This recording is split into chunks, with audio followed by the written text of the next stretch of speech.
Hi. Oh, we're jiggly. Hello and welcome back to my channel. My name is Jess, also known as the Fat Funny One, and welcome back. If you have just landed on this page, hi, welcome. Don't forget to subscribe. I can't even describe my channel. Like, there's literally a bit of everything from cleaning videos to motivational chats to today's Q&A, which is going to be spilling some tea, to parenting, to all sorts of good stuff. So it would be really lovely if you could join me on this wild journey. I have been trying to get on YouTube properly and consistently for years, and 2022 is the year I'm going to do it. So here we are. So I asked on Instagram about questions that people wanted to ask. There were loads, and I thought this would be easier. I tried to answer them in stories, but there was just so many. Some needed a bit more elaboration. Needed to be elaborated more. So anyway, I thought I would do a YouTube video and give people the chance to watch, and obviously the stories are long gone, so hopefully this is a bit more in depth. I want it to be really chatty. I've got some tea, so let's get into it. So question that I got probably the most and was consistent was, why the change in your family dynamics? Why has Trevor gone back to work? What does Trevor do? Why has Trevor changed jobs? All of that good stuff. So let me explain. Me and Trevor have both always worked. We've always had jobs. And then a couple of years ago, I think 3 years ago now. Yeah, probably 3 years ago, because Isabella would have been about one-ish. The childcare costs for Isabella to go to nursery full time were just astronomical, which most people, particularly in the UK and the US, because I know they've got serious issues with the cost of childcare, will know how much that is. And she needed to go full time. He was working shifts.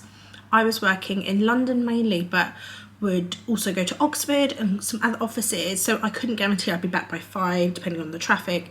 He worked shifts. He also worked in a job where he couldn't just, you know, at 6 o'clock at the end of the shift, just put your stuff down and leave. He didn't work in a job like that. So we were finding there were times where we couldn't pick like the kids up, and it was just a bit of drama. So we made the decision, purely on practical and financial reasons, that he would be a stay-at-home parent for a while and I would work full time.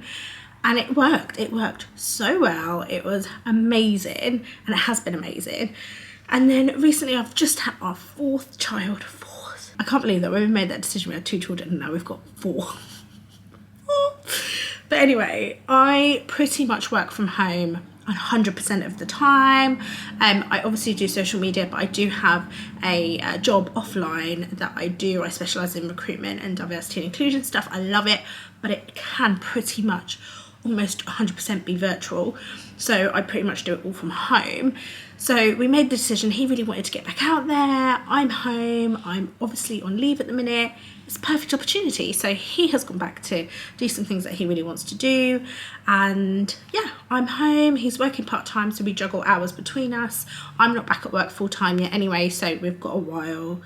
So it just kind of worked. It was purely just on a really personal, you know, what do we want to achieve for ourselves? What do we want to do as individuals as well as a family? Because I think that's really important to have kind of individual goals and things that you want to do and achieve and go for, and then how that comes into play as one. And so yeah, that's essentially what we've done. So it's working really well at the moment. Don't get me wrong, when I've got all 4 kids on my own, I'm like but we just go with it because it's what we do. So hopefully that answers that question.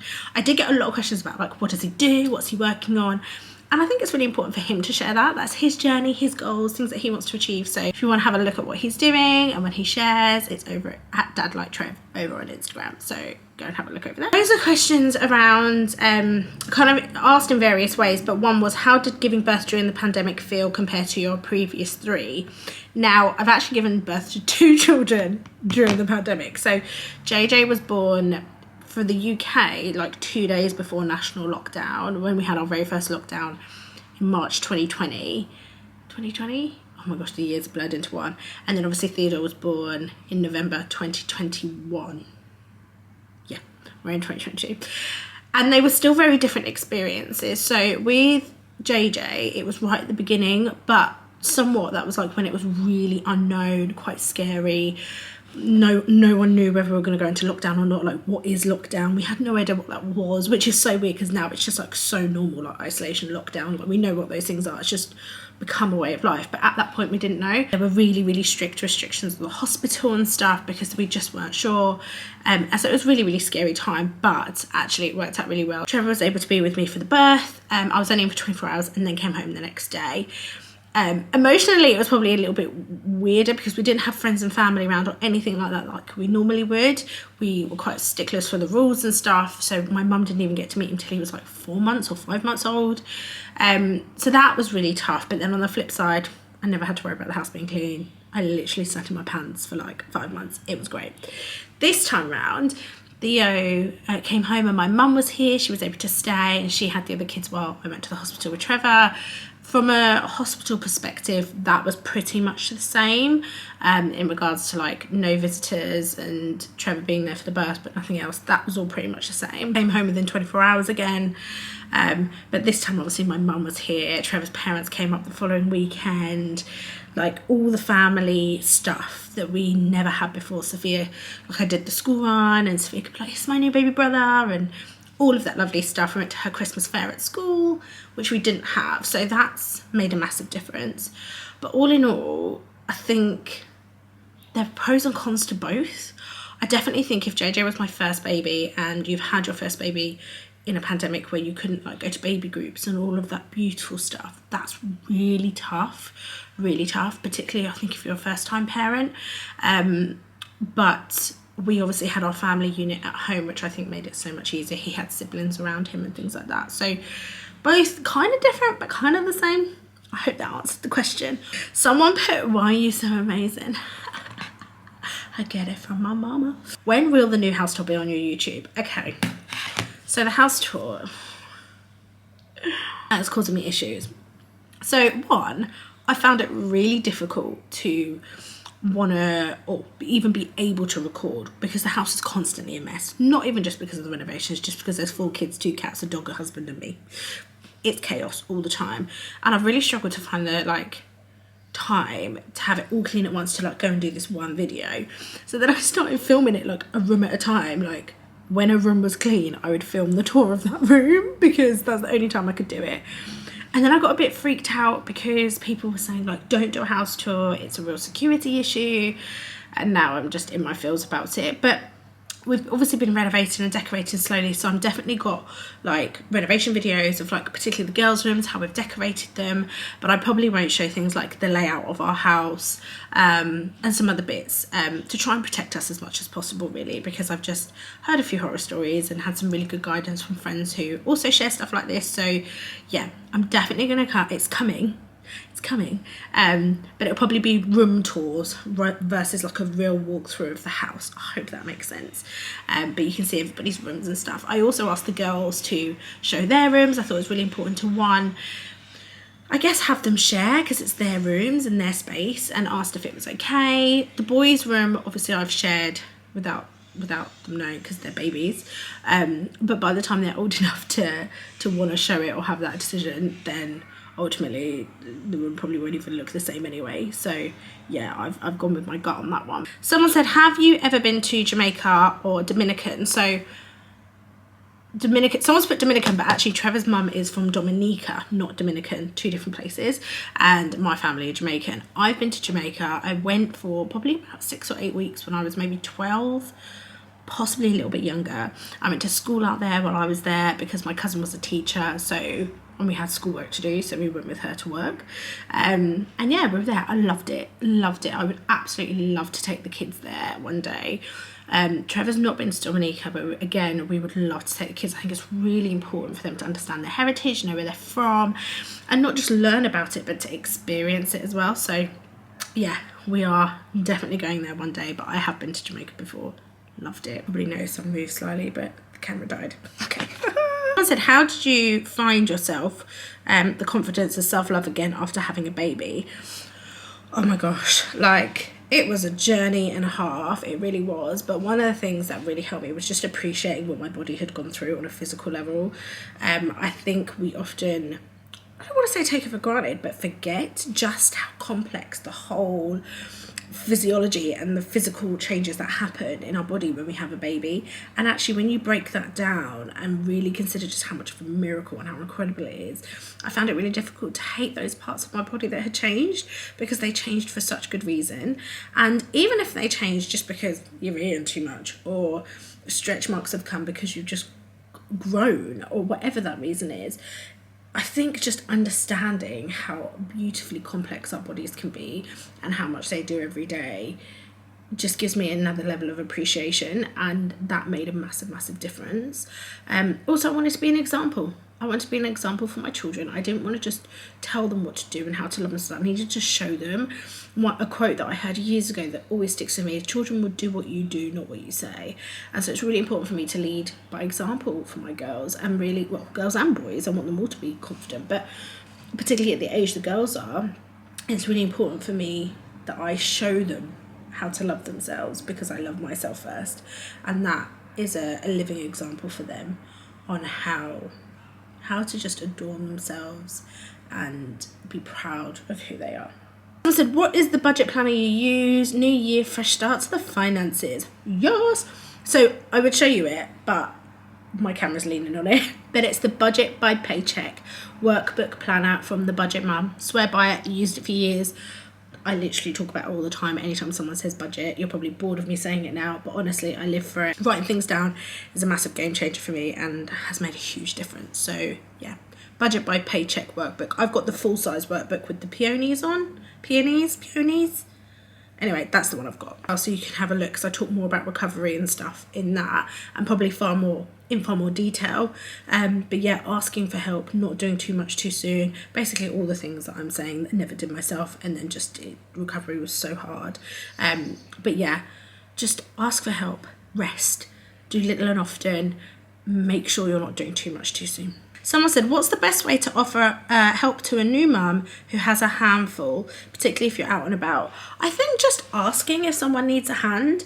If it's your friend, particularly if they're a new mum, bring food, bring things that are going to make their life easier. Don't show up unannounced, give them a chance to either offer for you to come or to ask. But ultimately, if you do get a chance to go around and visit a friend who's become a mum, food, take snacks, offer to hold the baby while she has a shower, ask if you can make yourself a cup of tea rather than have her host you. All of those things will make a massive difference. If you're out and about and it's a stranger, again, I have always said to someone, do you need a hand with that? Are you sure it's no trouble? And just reassuring that that's okay. One of the things I often do, because I always want other people to do it for me, is when like a kid's having a tantrum, is just give a mum like that reassuring look, like, I've been there, I know how you feel, you are not alone in this. Like, I always want to be like, girl, I get it. And I think that's really helpful in some of those moments, rather than just staring or tutting or doing all the things that really annoying people do. I know it's overwhelming, or it can be stressful listening to a child scream, but trust me, the most stressed person in that situation is the parent. Someone said, how did you cope with any jealous feelings from older siblings with the new baby? We didn't really have moments like that, kind of with each child. I think one of the things we've always done is bought them a gift from the baby, like big sister, big brother gift, that sort of stuff. We didn't bother with JJ because he was so young when Theo came, so it kind of would have been pointless. But with the girls in particular, we made a real fuss about them becoming bigger siblings rather than about the new baby, if that makes sense. And that really helped. Other things, getting them involved. When Isabella was born, I said to Sophia, do you want to choose her outfit? What do you want to say? Like, what should she wear? Can you grab me that nappy? You're so helpful. Loads of reassurance and really getting them involved. And probably the main thing is watching my language. So rather than saying to them, like, I can't do that because I'm feeding the baby, or give me a minute because I'm feeding the baby, I'll say something slightly different so that it's not kind of blaming the baby, so they don't have this idea that mummy can't do what I need right now because of the baby. So I would say things like, I've just got to feed the baby, I'm going to be right with you, would you like to help me? Or, the baby's really hungry right now, which is taking me a little bit longer, so how about we do this? And then giving them a time frame and something exciting to look forward to. Obviously that works for children who are quite young. Sophia is far older, so she just has a level of understanding, so a lot of that would be just me being really I guess, matter of fact with her, but in a really open conversational way. So I'm like, Soph, I'm so sorry, hon, I'm just going to do this. What do you need from me? Okay, let's make a plan. A lot of it would be like homework, for example. And so I'd say, okay, what do you need? Like maths. Okay, brill. So let's have a think about those. And then as soon as the baby's done, we're going to do this, this and this. And she'd be like, okay, cool. Because she has that in her head. And it's not always easy being that way. I'm not trying to like paint that I'm perfect, because trust me, when everyone's screaming and it's chaos, it's not easy. But I have really tried to make an effort to be more considerate and mindful. What are your hopes for 2022? So one of them is to read 22 books. 22 books for 2022. I am 4 books down. 4 books down. Loving it. I'm currently reading, and actually another question was, what are you currently reading? We Were Liars. I'm not loving it. I'm not gonna lie to you. Not the greatest. But yeah. Oh my gosh, my battery died again. And I just ran around the house trying to look for it. What was the question? Plans for 2022. The other thing, I'm obviously going back to work, and I've got some really huge plans around diversity and inclusion space that I really want to achieve, and some workshops that I want to create, which is part of my job anyway, and some really big brands I'd love to work with on that level, not necessarily from a social media perspective, but from that perspective I would love to kind of deep dive. So loads of goals, a lot of career stuff. The other thing is as much family time as possible, and just being there for the kids, being present, really supporting them in some of the things that they want to do as well. So yeah, that's another thing. So we've got a visitor interrupting the video now. Where was I? Last few questions. Would you ever considering one-to-one mentoring? You'd be amazing. So I started my qualification as a life coach and counsellor last year. Not last year? Was it in 2020? I think it was December 2020, but then I got pregnant and I just didn't have the capacity to fully stretch to give it what I needed, so I pretty much got like literally to the end. I just had a few practical assessments that I needed to finish and be supervised in a couple of sessions, and that was it. So that's all I've got left to do, so I am hopefully adding that to the list of what I need to do in 2022, and I will be completing that. I wouldn't ever offer it until I was fully qualified to do so, because I think it's really important.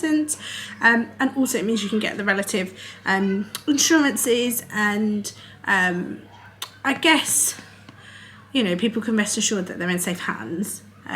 So yeah, hopefully this year. You talk about gentle parenting. Have you got any tips? Absolutely not. No, I'm winging it. I have no idea what I'm doing. I literally don't know what I'm doing. I try and just make the best judgment call and try and think about the way that I speak and be more considerate, but I still scream, get your shoes on. Like, especially on TikTok, there's this really big, like, gentle, conscious parenting community, and some of the videos I see, and like, no knock on them, it's, you know, some incredible mums doing incredible jobs, but maybe with one child, and I think it's so different when you've got one child to having 2 or 3 or 4 or 7. I also think it depends on the child. Like, there are so many nuances and different things that have a massive effect, so I think it's really hard to like have this blanket parenting approach to like any child. Every parent is different, every child is different, so I just think it's going to be different. So I just try and make really good decisions where I can, and be patient and show some grace to them, to myself, and hope for the best. Someone said, how do you stay so organised? Do you use a planner? I only have 2 kids and I'm drowning. So I've got a big family wall, like, whiteboard that I use, and that's like the family hub. Everything is on here. If you want to know what we're having for dinner or where you need to be on that day, check the board. I do also write to-do lists, so this is my list today. I write, has it just been sick on me? Oh man. Oh no. I think it's been sick in my hair. Okay, we're back. I write to-do lists all the time, because I'll just forget stuff otherwise. So yeah, that's it really. And I think the biggest tip about being organised or staying planned, I'll do a separate video on like hacks or things that I think really help. Like, I buy extra uniform, or what else do I do? Leave things out the night before, all of that stuff. One of the best things I think you can do is show yourself some grace, and be patient. It's not all going to get done. It's just literally not all going to get done, and that's okay. I think giving myself the chance to not be so hard when I don't get it all done has been a game changer, probably the biggest game changer. This video is going to be 7,000 years and this baby is fussing. So the last question is, can you share what's bringing you joy at the moment? I've been really overwhelmed, so I'm not sure. Do you know what? Practicing gratitude again and thinking about the small things and giving myself the time and the patience and the grace. I know I've said that a lot, but honestly, it's such a game changer to be in my feels when I need to be in my feels, and just take every day as it comes. And I know that sounds a bit silly and waffly, but it's true. Those things are bringing me joy. And on a really normal level, like on a basic level, quick answer, Chicago Fire. I love it. It's bringing me so much joy. Anyway, thank you so much for watching. If you've got this far, you're doing good. Yeah, thank you so much for watching. Please don't forget to like and subscribe. Is there anything that you wanted to know that I didn't answer? Then comment the questions below. I try and be as open as possible, so happy to answer. And yeah, thank you so much for watching. Take care. Bye.